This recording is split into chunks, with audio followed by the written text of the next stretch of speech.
অধিকতর সংশোধন কল্পে আনিত একটি বিল মহান জাতীয় সংসদে উত্থাপন করা হলো।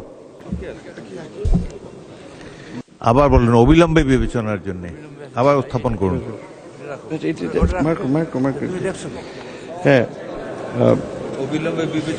প্রবাসী কল্যাণ ও বৈদেশিক কর্মসংস্থান প্রতিমন্ত্রী নুরুল হককে সংসদে উত্থাপিত আকারে বৈদেশিক কর্মসংস্থান ও অভিবাসী সংশোধন বিল 2026 অবিলম্বে বিবেচনার প্রস্তাব উত্থাপনের জন্য আহ্বান জানাচ্ছি।